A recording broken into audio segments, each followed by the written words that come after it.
Abakurikiye channel inama nziza ku buzima, abakurikiye channel inama nziza ku buzima, twongeye kubasuhuza. Uyu ni wa mwanya mwiza tubagezaho ibintu bitandukanye byagufasha kubaho neza mu buzima, kwirinda indwara, kugira ubuzima buzira umuze ndetse n'ibindi. Wibuke gukanda subscribe kuri YouTube channel inama nziza ku buzima, ukande n'iyo nzogera iri ku ruhande ndetse unaduhe comment kugira ngo tujye tumenya ibyo tukuganirizaho ubutaha. Ubuki korwa n'inzuki. Inzuki ni habiri n'utunyabuzima dufite umumaro ukomeye cyane cyane mu gukora iki kiribwa gikomeye ku buzima bw'abantu cyitwa ubuki. Ubuki rero buri uko mubona buri hagati yo kuba ikiribwa gikomoka ku bimera cyane kikaba n'ikiribwa gikomoka ku matungo. Ubwo buri hagati yabyo. Kuba ari ikiribwa gikomoka ku bimera birumvikana. Ubuki inzuki zibuhomva cyangwa se zibukura mu bimera. Inzuki zikura ubuki ku kintu cyitwa nectar. Nectar ni zimwe muri secretion ikimera gikora cyangwa se n'iby'ikimera kivubura kugira ngo n'ubundi insect nk'ubuki zibashe kuzinyunyuza. Inzuki rero muri uko kunyunyuza kujya kuri kwa kundi mubona ziguruka zijya ku kimera kimwe zijya ku kindi, zikora icyo bita guhomva. Guhomva nuko kunyunyuza ubuki, ariko ntago zinyunyuza icyitwa ubuki, zinyunyuza iyo nectar niyo secretion y'ibimera. Nuwitegereza neza ushobora kuzagenda ugasanga ku kimera nko ku rurabo runaka rifite utuntu tw'utuzi. Utwo tuzi rero akenshi n'uri gato nawe uzumva turyohereye. Uruyuki rero runyunyuza izo nectar cyangwa se n'izindi secretion ikimera kirekura. Ibimera byinshi bigira ama secretion atandukanye, bigira ubwoko bw'amatembabuzi birekura. Ubushakashatsi bwagiye bugaragaza ko kugira ngo uruyuki rukore nibura ikiro kimwe cy'ubuki, hazaboneka ikiro kimwe cy'ubuki. Bivuga ngo uruyuki ruragenda rugahomva kuri miliyoni zirenga 2 kugeza kuri 6 z'indabo zitandukanye. Uruyuki rero ni urunyamirimo. Uruyuki rukora akazi gakomeye kugira ngo ruduhe ubuki. Ari nayo mpamvu ubuki ari ikiribwa gikomeye kubera ko hejuru ya 70% ibigize ubuki ni babyita substance biologique active. Nuvuga ngo ni intungamubiri zifite ubuzima bw'ingenzi cyangwa se ubuzima nyabwo utari byabanje gupfa nka kwa kundi dushaka kurya ikintu kubera ko cyabanje kumishwa, cyabanje gutinda hanze guhunikwa no kugira gute. Ubuki buriya ni ibiryo biri biologique cyangwa se ni ibinyabuzima, ni intungamubiri zifite ubuzima hejuru ya 70% kubera ko ubuturuka kuri nectar. Nectar twabonye ni nkaho mushongi ibimera bitanga cyangwa se za ndabo zirekura. Ikindi ni intungamubiri zaturutse mu cyo bita glande hypopharyngeenne. Glande hypopharyngeenne ni za enzyme cyangwa se ya matembabuzi yaturutse mu rwungano ngogozi mu kanwa k'inzuki, ari nayo yifitemo za substance za enzyme bita inhibin. Rero ubuki bugizwe n'intungamubiri nyinshi zirimo amaglycide. Glycide ni ibiterambaraga, harimo amaproteine. Proteine ni ibyubaka umubiri, hakaba harimo imyunyungugu, hakaba harimo byo bita les oligoéléments. Oligoéléments ni zimwe mu ntungamubiri ntoya umubiri ukeneye ariko ku kigero gito. Oligoéléments zikaba ari ingenzi cyane kuko umubiri uzibura, tuvuge nka zinc, nka cuivre, nka manganese, umubiri ugira ibibazo bikomeye. Tukagiramo ibyo bita amavitamine. Amavitamine ni ibirinda ndwara. Muri bwa buki tuba dufitemo n'amavitamine. Tukagiramo ibyo bita les acides organiques nka acide formique, malique, acétique, succinique. Kandi mu buki tubonamo amanzime niyo bita invertase. Invertase rero na enzyme y'ingenzi ikomoka nyine muri ya macandwe nanone cyangwa se muri ya matembabuzi akorwa na tube digestif y'uruyuki, zigatuma nyine hahinduka muri za glycide cyangwa se muri bwa buki. Ubundi ubuki urumva buraryohera, buriya bari ubwoko bwa saccharose, ni ubwoko bw'isukari. Ariko iyo sukari kubera iriya invertase, iriya enzyme, ubuki butuma iya enzyme ishwanyaguza ya sukari ikayihinduramo ubwoko bubiri bw'amasukari umubiri wacu bukeneye, glucose na fructose. Ubuki bufite ibi biterambaraga byitwa glycide hejuru ya 80%, hagati ya 80 na 82%. Ari byo bituma rero ziriya glycide ziba zigizwe na glucose, yewe nibyo bita dextrose hejuru ya 31%, fructose na levulose 38%, saccharose 1 kugera kuri 2%. Rero iyo ubuki buriya uko ubona baba bwifitemo ubwoko bw'ibiterambaraga bibiri by'ingenzi umubiri wacu uhora ukeneye, glucose na fructose. Bikaba ari nabyo bituma imiterere y'ubuki butuma umubiri ubona imbaraga, kandi ubwo bwoko bw'izo mbaraga bukaba butagira ingaruka ku mubiri w'umuntu, kugeza no ku bantu barwaye diabete. Murabizi ko uyu muntu arwaye diabete akenshi tumubuza kunywa cyangwa gukoresha isukari mu byanywa, isukari isanzwe, kubera ko yamubera mbi. Ariko ku buki umuntu ufite diabete iyo ubukoresheje neza, n'ubwoko bw'isukari nziza umubiri uba ukeneye ku kigero gikwiye, kandi bugafasha umubiri wawe kubona imbaraga, bugafasha umubiri wawe guhangana ndetse n'ubwo burwayi bwa diabete. Niyo mpamvu mu buki dusangamo nyine ubwoko bubiri bw'amasukari, kandi iyo ubuririye rimwe, iyo uriye ubuki umubiri ubona izo mbaraga z'amasukari mu bwoko bubiri kandi budateje ikibazo.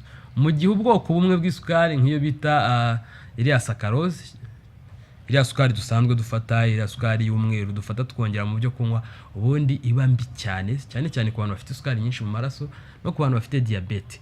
Fructose rero nk'isukari dusanga mu buki, ni isukari nziza iba digere mu buryo butihuta, cyangwa nuvuga ngo umubiri uyikoresha gake gake kandi gatanga imbaraga. Nuvuga ngo iyo unyweye ubuki, fructose irimo igenda gake, ariko bigafasha umubiri w'umuntu kuyibona vuba, kuko birahagije kwita iba absorbe mu mara, itabanje guca mu mwijima n'ahandi hantu, igahita igera mu maraso, umubiri ugatangira kuyikoresha bitawusabye kuvubura umusemburo wa insuline. Niyo mpamvu ku ba diabetic biba byiza.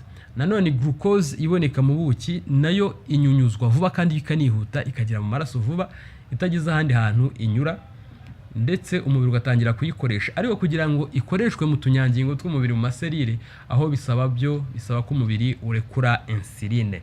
Rero iyo bikoreshejwe amemuta, tuvuga umuntu yanyweye ubuki cyangwa yakoresheje ubuki mu byo kunywa cyangwa mu bindi byo kurya, ku kigero gikwiye umubiri uyibona vuba kandi ku kigero gihagije, bityo bigatuma n'umubiri udacika intege, bigatuma umubiri uhorana imbaraga kandi ukagira imbaduko. Byongeye kubera ko mu buki dusangamo proteine iri ku kigero cya hagati ya 0.3 kugera kuri 1% by'ibigize ubuki, bituma umubiri ushobora kwiyubaka kandi ukabona imbaraga zihagije, ugashobora guhangana n'ibiwuca intege, yewe no gutakaza ibiro, bityo bigatuma umubiri w'umuntu umera neza, ugasa neza. Niyo mpamvu ubuki mubona barekomande ku bantu bafite indwara nyinshi, cyane cyane indwara turi babwire imbere. Ubuki twabwiye ko bufitemo imyunyungugu, twayibabwiye imyunyungugu y'ingenzi cyane ku kigero gitoya, yego, ariko ikaba ari ingenzi mu buryo bukomeye. Aha twabwiramo nka fer ni ubutare, akaba ari ingenzi cyane mu gutuma tubona amaraso ahagije, mu kongera insoro z'umutuku, amaraso yacu, izo nsoro nizo zigira amaraso. Kandi ubuki bubamo phosphore, bukabamo magnesium, bukabamo calcium na potassium. Phosphore, magnesium, calcium biri mu bintu by'ingenzi bituma umubiri wacu ukora neza. Ndetse iriya myunyungugu fer, phosphore, magnesium, calcium yewe na potassium ni ingenzi, bikaba bituma nyine umubiri wacu mu gihe wari ubuki, umubiri wacu ubasha no kubukoresha vuba kandi neza, ntibigire n'ingaruka ku mubiri wacu. Rero muri rusange ubuki bufite imimaro itandukanye, cyane cyane mu buryo bwo kuvura. Iyo tubabwiye ubuki bufite akamaro ko kuvura, ntabwo tuba tubabwiye ko mu gihe urwaye kwivuza atari ngombwa uzakoresha ubuki nk'umuti gusa. Oya, ahangaha ubuki nk'ikiribwa gifite ibyo bita propriété thérapeutique cyangwa se propriété curative, ni kimwe mu biribwa ushobora kwifashisha, ariko bitakubujije ko ujya kureba abaganga kugira ngo bakugire inama, cyane cyane mu gihe ufite uburwayi. Tubibutsa ko mugomba gukora subscribe no gukora like, yewe mugakora na share, kuko ibi turi kubabwira ni science, n'ubumenyi, kandi ni ibintu bikunda, ni ibintu bikoreka, ni ibintu by'ingenzi ku buzima bw'abantu benshi. Buri muntu wese yakenera gukoresha ubuki nka kimwe mu biribwa by'ingenzi umubiri wacu ukenera hafi buri munsi. Ni nayo mpamvu tugiye kubabwira zimwe mu ndwara cyangwa bimwe mu bibazo ubuki bushobora kudufasha gukemura. Aha twababwiramo nk'ikibazo cyitwa asthenia. Asthenia ni uburwayi bugaragazwa no gucika intege, kubura imbaraga, kubura morale, kumva nta mbaraga ufite.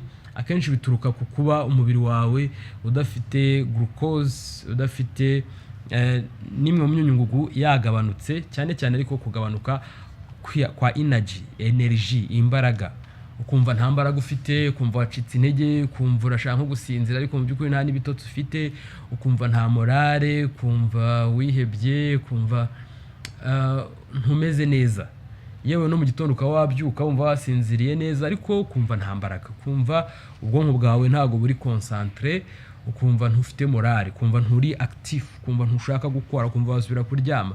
Icyo gihe rero ushobora kuba ufite ikibazo cy'uburwayi bwa asthenie, tubyita asthenia cyangwa asthenie mu gifaransa. Gukoresha ubuki ni kimwe mu bishobora gutuma uhangana cyangwa se uvanaho iki kibazo, kubera ko ubuki buduha glucose, bukaduha na fructose, bukaduha imbaraga. Iyo umaze kubukoresha uhita wumva icyo kibazo kivuyeho ako kanya. Kubera iki? Kuko iyo umubiri wawe ubonye glucose, ubonye fructose, ubonye energy, mu kanya gatoya mu masegonda make rwose umubiri tugira imbaraga zihagije, kubera ko mu buki tubonamo ibyo bitera imbaraga, tugahita tubonamo kandi n'imyunyungugu yibanze irimo n'aya mavitamine bita bituma umubiri wawe ubasha gukoresha ubuki cyangwa ubasha gukoresha energy, umubiri ubasha kubona za energy ukeneye, bityo bigaheza bituma cya kibazo wari ufite cya asthenie, cyo gucika intege, cyo kubura morale, cyo kubura concentration, cyo kumva udafite imbaraga kigahita kivaho. Ubuki kandi budufasha mu guhangana n'ikibazo cya insomnia, ni ikibazo cyo kubura ibitotsi.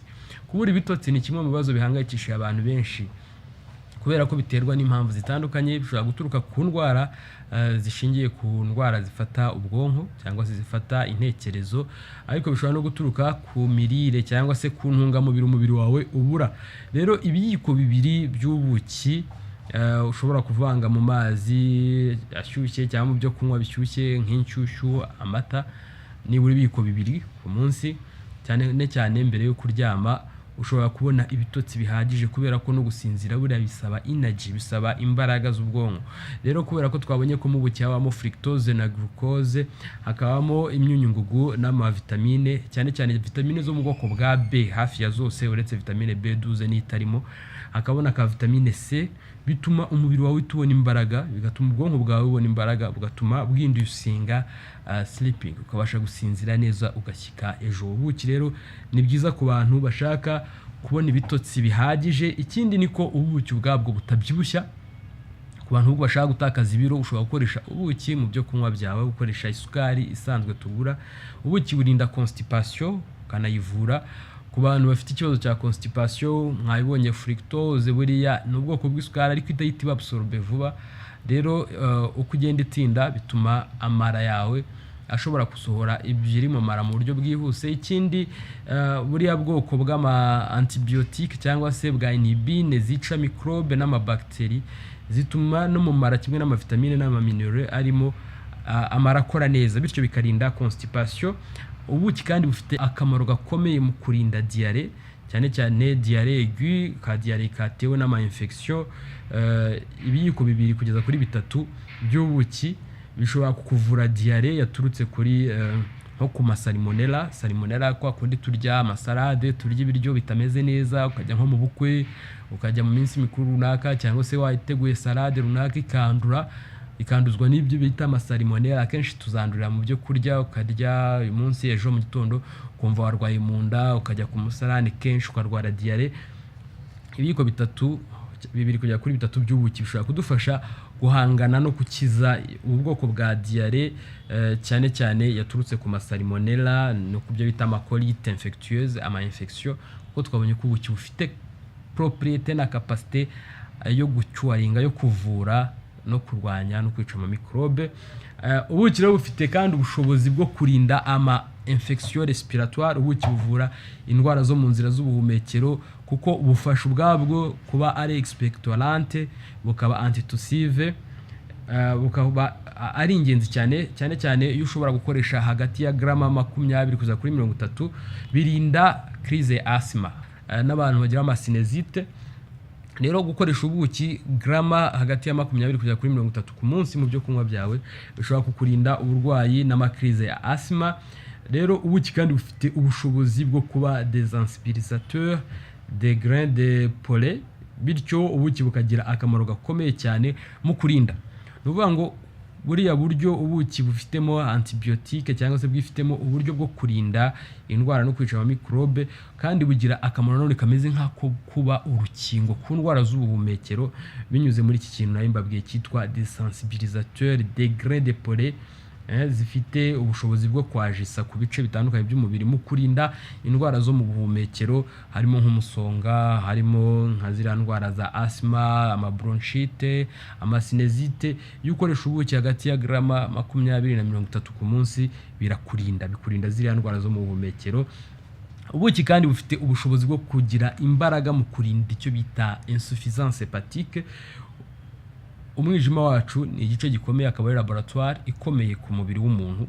Mu by'ukuri umwijima utufasha gukura imyanda no kurinda ibindi bice by'umubiri ko byibasirwa cyangwa byinjirwamo n'imyanda yaturutse mu byo tuba twariye, mu byo tuba twanyweye, no mu byo tuba twahuye nabyo bitandukanye birimo amazi tuba twanyweye. Rero iyo tugize ibibazo bya hépatique, abantu bagira ama hepatite B, hepatite C, hepatitis, inflammation hépatique, insuffisance hépatique, nko ku bantu banywa alcool, banywa inzoga nyinshi, ku bantu banywa itabi, ubuki bugira umumaro ukomeye cyane mu gufasha umwijima gukoresha neza glucose na ya fructose, yewe bigatuma umwijima wacu ubasha gukora glucogene ukayibika mu tunyangingo twawo, bityo bigaha umwijima imbaraga mu gukora neza. Rero ubuki ni ingenzi mu kurinda indwara z'umwijima no mu gufasha umwijima kugira imbaraga no gukora neza, cyane cyane ko ituma utunyangingo tw'umwijima, amasere y'umwijima agumana ubuzima n'imbaraga mu buryo bwo gukora neza. Ubuki buzwiho kuvura no kurinda zimwe mu ndwara z'uruhu, dore yuko nko ku bantu bafite ibisebe ku mubiri, ku ruhu, akenshi babukoresha iyo usizeho kuri bya bisebe, amasa, bya bisebe bimeze nk'umufunzo, ibisebe byaturutse ku ma infection bacterienne, bityo birakira kubera ko ubuki bwifitemo capacité antibacterienne, bukaba ari antiseptique ikomeye. Ubuki kandi ushobora kubukoresha mu mazi nk'umuti twakazuyaze, ugakora icyo bita gargarisme, ni kwa kundi umuntu anywa akasa nk'ayazunguza ayo mazi mu mihogo ku bantu. Ubuki rero akaba ari bwiza cyane mu gihe ushobora gukoresha mililitre cyangwa grama 50 ku bantu bafite icyo kibazo cy'amamigdaline cyangwa se amafaringite. Ubuki rero bwifitemo imbaraga, iterambaraga ku kigero cya kilokalori 304, bukigiramo amavitamine akomeye, bukigiramo ubushobozi bwo kurinda amamikrobe. Ubuki dushobora kubagiramo inama gukoresha, bugomba kuba ari ubuki butatetswe cyangwa butanyujijwe ku muriro kuri degré Celsius irenze 40. Iyo ubuki bukoreshejwe ku muriro kuri degré Celsius zirenze 40, butakaza bwa bushobozi bwo kuba antibacterienne cyangwa se antibiotique, bityo bigatuma bwa buki butugifitemo za inhibine zica za mikrobe zitera indwara zitandukanye, bityo bikaba ari ubuki bwa busanzwe budashobora kwica mikrobe. Rero ubuki bufite ubushobozi bwo kuturinda indwara nyinshi zirimo sinezite, gufungana, inkorora, bronchite, uburwayi bw'igifu, uburwayi bw'amatwi, infection zo mu mara, umusonga, rubagimpande, indwara z'ibihaha, virusi zo mu bihaha, indwara z'umutwe, uburwayi bwa Parkinson, ama infection yo mu dusabo tw'indurwe no gusarara. Iyo ukoresheje ubuki bushobora kuguha ubushobozi bwo kwirinda no kurwanya ziriya ndwara, kandi ubuki bufite ubushobozi bwo kuba bwarinda bukanavura abantu ku ndwara zitandukanye zirimo n'amakanseri, infection zo mu myanya y'ibanga, kubabara mu mihogo no kubyimba, ku bantu bafite goutte n'ibisebe by'imifunzo. Ubuki ni bwiza, bwifitemo icyo bita propolis. Iyi propolis ubwayo tubize kwibabwiraho, ni umuti ukomeye mu kurinda no mu kuvura indwara zitandukanye, cyane cyane izi ndwara zituruka kuri microbe, indwara zituruka ku mavirus, indwara zituruka ku mikorere mibi y'umubiri. Bityo gukoresha ubuki, iyi propolis ikomoka ku buki tunagira, ni ingenzi cyane mu kuba antibiotique, mu kuvura indwara zitandukanye. Rero mu gihe ukeneye ubuki bwiza, mwanaduhamagara. Ubuzima bwiza nicyo gishoro, cyo turabizi twese, kandi amagara mazima burya aturuka mu byo turya, muko tubaho, mu byo tunywa no muko twizera. Ni byiza rero ko tugira impagarike n'ubugingo bimeze neza, tukagira kandi mu mirire yacu intungamubiri zihagije, tutibagiwemo ko ubuki ari antibiotique, bikaba ikiribwa umubiri ukeneye ku kigero cyose cyangwa se ku bantu bose uretse abana bari munsi y'umwaka umwe. Abandi bantu bose bashobora gukoresha ubuki kereka abagira allergie ku buki, ariko abandi bose ubuki ni ikiribwa cy'ingenzi, ni ikiribwa kiri noble, dore yuko ubundi uruyuki turubara nka laboratoire iguruka, ikaduha rero ibiryo, ikaduha ikinyobwa, ikaduha ikintu gikomeye nk'ubuki. Biragoye ko wabona ikindi kintu gisimbura ubuki, kuko ubuki bukozwe mu buryo bukomeye, mu buryo burenze uko umwana w'umuntu yabishobora, kuko uruyuki ubwarwo ni uruganda rukora ikiribwa gikomeye, ikiribwa udashobora gupfa gukora uretse kuba uruyuki ubwarwo ariwo rwabikora. Rero muze dukoresha ubuki, mukoresha ubuki bwiza, nimuduhamagare tubafashe. Mwibuke gukora subscribe, mwibuke gukora like, mwibuke gukora share, aho muri hose turabakunda kandi ibiganiro byacu nakagaruka. Ubuki bwiza bw'ibanze bukomoka ku nzuki, turabashimiye, turabakunda cyane, nimugira amahoro. Tubashimiye umwanya muduhaye, ikiganiro inama nziza ku buzima nakagaruka. Mwibuke gukanda subscribe ndetse muduhe na comment kugira ngo tujye tubona ibyo tukuganirizaho ubutaha.